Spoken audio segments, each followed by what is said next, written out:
नमस्ते दोस्तों, happy learning to all of you.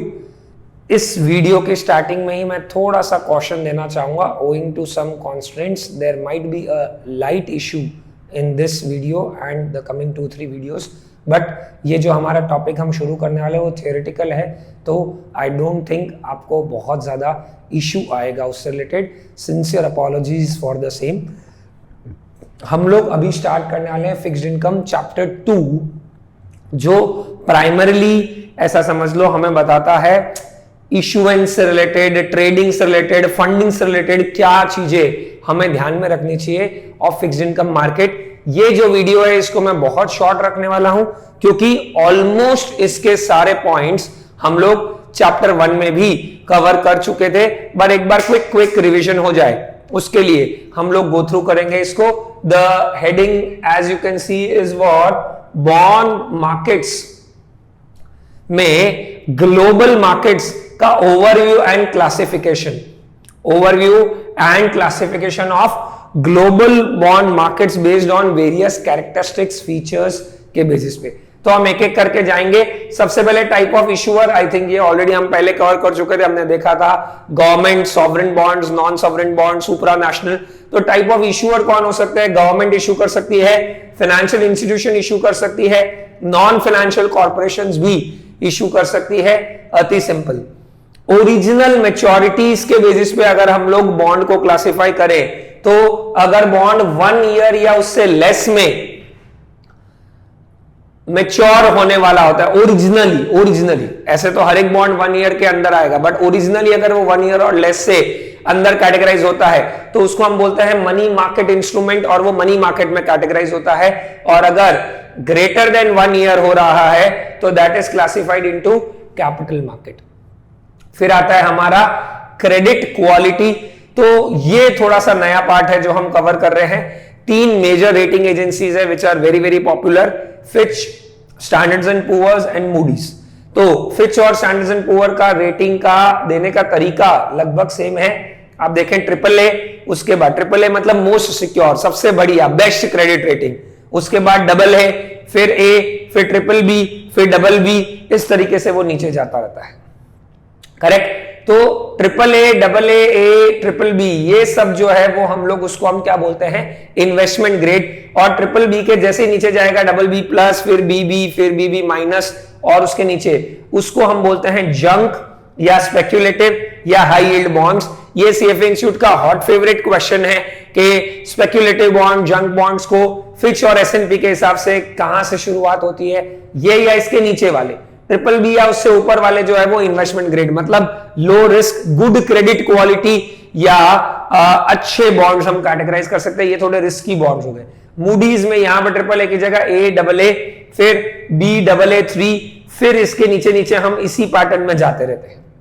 और BA1 और लोअर को हम लोग जंक, स्पेक्युलेटिव और हाई यील्ड के बेस पे स्पेसिफाई करेंगे, क्लासिफाई करेंगे।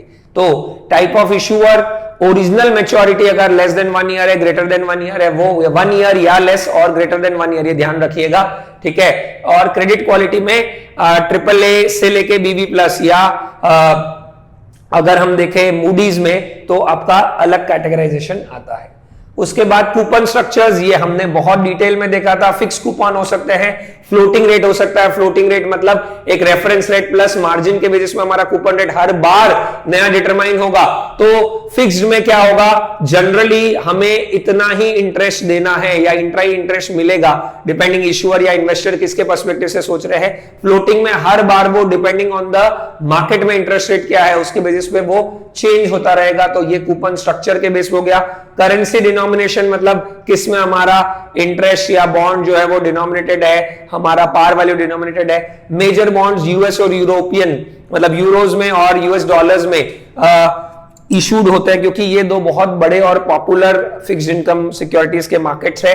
ज्योग्राफी में आता है एक वो बॉन्ड जो डेवलप्ड इकोनॉमीज में ट्रेड होते हैं और एक इमर्जिंग इकोनॉमी, जैसे India is emerging economy. Emerging economy का मतलब वो बॉन्ड्स या वो फाइनेंशियल मार्केट, इमर्जिंग इकोनॉमी मतलब वो फाइनेंशियल मार्केट जो रिलेटिवली लेस डेवलप्ड हो एज कंपेयर टू जो हमारे डेवलप्ड नेशंस हैं। तो इंडिया को जैसे हम इमर्जिंग मार्केट बोलते हैं, तो वो लेस वेल एस्टैब्लिश्ड हो गए हैं एज कंपेयर टू डेवलप। तो ज्योग्राफी के बेस पे बॉन्ड को क्लासिफाई कर सकते हैं, कूपन स्ट्रक्चर के बेसिस पे क्लासिफाई कर सकते हैं, क्रेडिट क्वालिटी के बेस पे, टाइप ऑफ इश्यूअर के बेस पे, ओरिजिनल मैच्योरिटी क्या है उसके बेस पे, सिमिलरली करेंसी के बेस पे, सिमिलरली टैक्स स्टेटस। तो ये भी हमने देखा था कि मेजरली सारे बॉन्ड जो है वो टैक्सेबल होते हैं at a normal rate. Interest जो है वो कैपिटल गेन एसटीसीजी और एलटीसीजी पे क्लासिफाई होगा, डिपेंडिंग के आपको कितने टाइम में आपने बेचा है, कितने टाइम होल्ड किया है। और उसमें हमने देखा था जैसे यूएस में म्युनिसिपल बॉन्ड एग्जेम्प्ट होते, तो कई कई बॉन्ड एग्जेम्प्ट भी एग्जाम कैटेगरी में भी आते हैं। और इंडेक्सिंग भी हमने देखा था कि क्या इन्फ्लेशन एडजस्ट हमारा बॉन्ड हो रहा है कि नहीं, क्योंकि 1000 रुपए 5 साल पहले हमने दिया था, 5 साल बाद अगर 1000 रुपए मिल रहा है तो उस 1000 और इस 1000 की वैल्यू सेम नहीं रहने वाली है। तो इंडेक्सिंग में हमने देखा था कि इन्फ्लेशन से एडजस्ट हो रहा है कि नहीं बॉन्ड। तो कुछ कुछ बॉन्ड इंडेक्स्ड होते हैं विद रिस्पेक्ट टू इन्फ्लेशन, तो उसके बेसिस पे कैटेगराइजेशन हो सकता है। These are global bond markets का एक overview and various classifications depending on various different features and characteristic। इसमें से majority, I think everything we had covered except this credit quality वाला part जो आपको ध्यान में रखना है। Fitch, Standard & Poor's, Moody's, Investment, जंग का दूसरा नाम speculative या फिर लो बोल सकते हैं उसको, जो थोड़े लोअर क्रेडिट वर्दीनेस वाले हैं या जिनकी यील्ड जो है वो बहुत हाई है, उस बेसिस पे ये हमारा कैटेगराइजेशन हुआ। तो जस्ट अ स्मॉल ओवरव्यू। ये चैप्टर भी हमारा इशुएंस फंडिंग से रिलेटेड थियोरेटिकल चीजें कवर करेगा। नेक्स्ट टॉपिक जो है हमारा next chapter that is related to valuation, तो उसमें हम थोड़ा सम्स पे जाएंगे। इसमें आपको वही स्ट्रैटेजी अपनानी है, नोटबुक रखें, पेन रखें, कीवर्ड्स नोट डाउन करते रहें, सो दैट नेक्स्ट टाइम जब आप देखें तो आपका फटाफट होता रहे। थैंक यू वेरी मच दोस्तों।